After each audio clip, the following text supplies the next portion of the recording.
welcome back to the channel, Card Anthology fans. On this episode of Card Anthology for the Magic the Gathering series, we'll be taking a look at the next expansion in the franchise. This set came after the first large set of the block known as Mirrodin, and with the last video of Mirrodin, it was voiced by none other than John Dunning from the channel They Said We Said. So, after this video, make sure you check out the Mirrodin episode and also check out the channel They Said We Said for more of John's awesome voice work. So, without further delay, let's go over the expansion set known as Darksteel.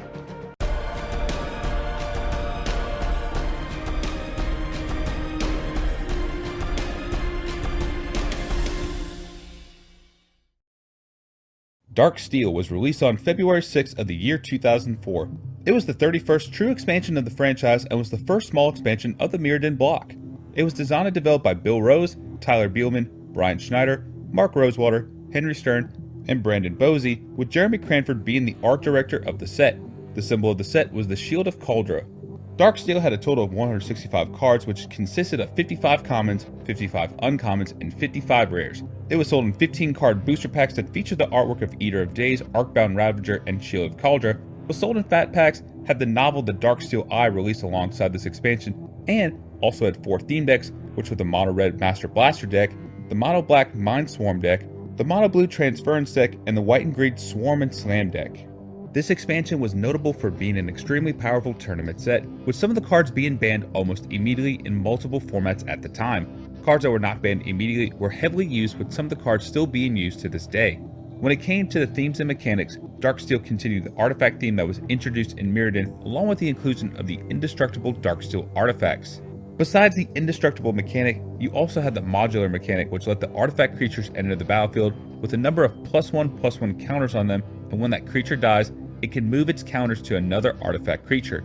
This mechanic would be seen on cards such as Arcbound Crusher and Arcbound Fiend. Between Mirrodin and Darksteel, artifact decks would reign supreme during standard time, with very few decks being able to compete against it. The storyline of Darksteel continues the adventure of Glissa Sunseeker as she fights her way through the Vidalcan capital of Lumengrid towards the pool of knowledge on the plane of Mirrodin. Glissa is trying to discover the secret of the plane itself after being told by the now deceased troll Elder Chunth. Meanwhile, the golem Menards patiently waits for Glissa Sunseeker as he builds the Darksteel Eye. This device will end up making Menards' complete omniscience over the plane of Mirrodin achieved. There were 4 cycles in the Darksteel expansion. The first cycle were the Affinity Golems, which were artifact creatures that had their mana cost reduced based on their affinity of certain basic land types.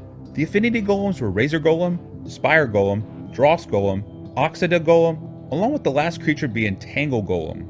The next cycle were the Echoing Spells, which were cards that affect all chosen cards of the same name. The Echoing Spells were White's Echoing Calm, Blue's Echoing Truth, Black's Echoing Decay, Red's Echoing Ruin, with the final card of the cycle being Green's Echoing Courage. There were the Lucky Charm artifacts, which was a cycle that expanded upon the actual Lucky Charms that were started all the way back from limited edition Alpha and Beta.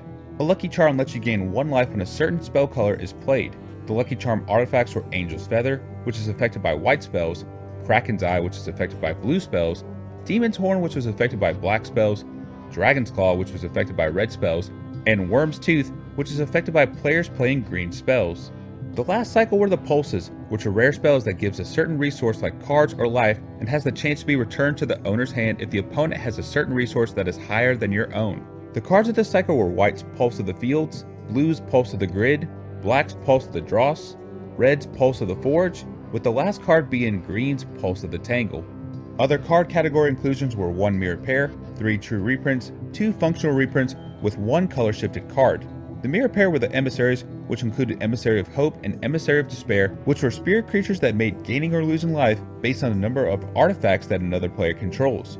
True reprints seen in Darksteel were cards such as Fireball, which hasn't been seen since the 5th edition core set, Inflame, which was last seen in the Prophecy expansion, with the card Juggernaut being last seen all the way back in Revised Edition. Functional reprints included Hoverguard Observer, which played like the Nemesis card Stronghold Zeppelin, Golem's Eye, which played the same way as Sisay's Ring from the expansion Visions, with the color shifted card being Ritual of Restoration, which is the white version of the card Reconstruction that was seen in the heavy artifact expansion Antiquities all the way back in the year 1994.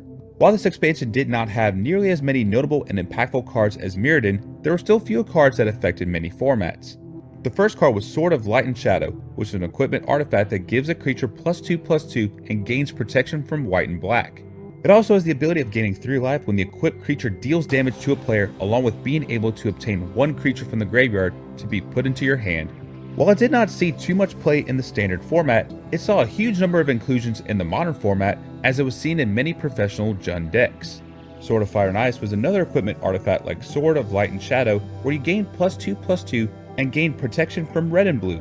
This card also gave players the effect of dealing damage to a target creature or player and drawing a card when the equipped creature deals damage. This card was most seen recently in Legacy, Death, and Taxes, with its most recent win being part of the 2017 Grand Prix Las Vegas deck. Blinkmoth Nexus was a land card that lets you add 1 generic mana. It could become a 1/1 flying creature until the end of turn, and could give another target Blinkmoth creature +1/+1. This is widely used in many affinity decks, as it could gain beneficial effects from the other artifact creatures, and could get away from most opposing creatures due to its flying ability. You also have the other land card Darksteel Citadel that gives you 1 generic mana, but also has Indestructible. Just like Blinkmoth Nexus, this was very widely used to keep a steady mana source, along with being counted as an artifact. Furnace Dragon was a red 5/5 dragon that has flying, affinity for artifacts, and when it comes into play, if you played it from the hand, you remove all artifacts from the game. This was a sideboard card used against other players who played Affinity, since Affinity was the most popular deck style at the time. It essentially removes all artifacts from the field and lets the player attack almost unchallenged to slowly chip away at the opponent's life total. Aether Vial was a card that at each of your upkeeps, you may put a charge counter on this card. Aether Vial can be tapped to put a creature card on the battlefield with a converted mana cost equal to the number of charge counters on this card. This card was banned in Mirrodin block tournaments and was used heavily in the Legacy formats, as it was part of numerous Goblin, Merfolk, and Death and Taxes decks as a way to get multiple creatures out. Skull Clamp was an equipment that gives a creature +1/+1, and whenever the equipped creature dies, you draw 2 cards. In Standard, it was used in both Affinity and Goblins to help gain card advantage for these decks, but was banned in Modern and Legacy due to its power level. It was a very efficient way to get cards for an extremely low cost, and not just overall cost, but with equipping as well. Skull Clamp is also a must-have in most commander decks, as it is an easy way to put cards into your hand. The last notable card was Arcbound Ravager. Arcbound Ravager was an artifact creature that has Modular 1 and the ability to sacrifice an artifact in order to gain a +1/+1 counter. This card was one of the most powerful cards to come out of Darksteel for its versatility with other artifacts in the Mirrodin block, and even when it dies, it may put all of its counters on an artifact creature thanks to the modular mechanic. Arcbound Ravager was one of the most used cards from this expansion, as it was used in Standard and Modern Affinity decks, along with being part of a vast number of Mud and Ravaged shop decks in the Vintage format. This card is a must-have if you are running decks with numerous artifacts. Arcbound Ravager was one of the reasons why Affinity was a very powerful, and by many players, a very broken deck style. A sealed booster box of Darksteel is worth around $600. So that is all we have for this episode of Card Anthology for Magic the Gathering. If you enjoyed this episode of the series, be sure to hit the like button, comment on the video, and subscribe to the channel to watch more videos such as this one. Follow us on Twitter by going to the Card Bazaar at thecardbazaarcc to see what we're going to be up to next. Make sure to also check out our sponsor 5 Color Combo. Check out their store and download their app. They have brand new products out for this month, especially for the holiday season. So, while you're at their store, be sure to use the code thecardbazaar to get a 5% discount on your total purchases. And if you check out the end card after this video, you will see what kind of playmat designs they have for this month. If you missed our last episode over Mirrodin, please be sure to hit the link on the video description and watch the video now. That is all I have, everybody. Coach over here signing out, and I will see you all next time.